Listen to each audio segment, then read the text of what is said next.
So I will be answering a question, or the question based on the view of appetites and aversions.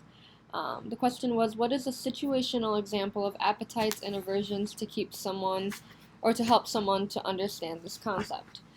So Hobbes explains that the small notions within the body of a man are called endeavors. So that's part from my reading, and they said when an endeavor is towards something which causes it, it is called an appetite or a desire. So when you go towards something that you want to have or experience. Likewise, an endeavor is away from some. When an endeavor is away from something, it is generally called an aversion. So essentially, a human either seeks out an object or avoids it. Um, so prior to taking any action, humans often must contemplate the pros and cons of the appetites and aversions and most likely choose the act that will bring the most benefit to them. So a situation that come to mind is one of choosing homework or pushing it off. Most days I can afford to push off homework, but it comes to the price, cramming to meet deadlines. So this aversion is the decision I found to provide me with the most benefit, or at least up front. Um, so in that moment, I decided, I was going to use the aversion style and not face my homework head on. Um, in a more life-threatening or risen stake situation includes like gambling or reacting to an emergency such as a fire.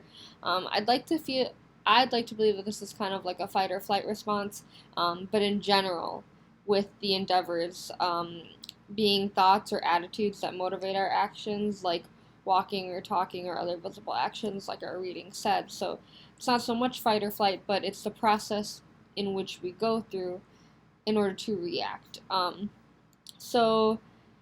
A person can choose to flee a burning building to protect himself, or take action and fight the fire and/or help other individuals evacuate.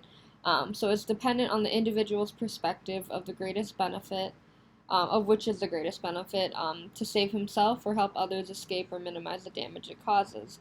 Um, so in general, we can agree that you know, it's all situational, and I think that's what um, mankind is. We experience stuff and then we make decisions based on those experiences, and we're constantly building off of those. Similar to our Plato reading and our other discussion, education and learnings help us make different and better or situations or safer situations.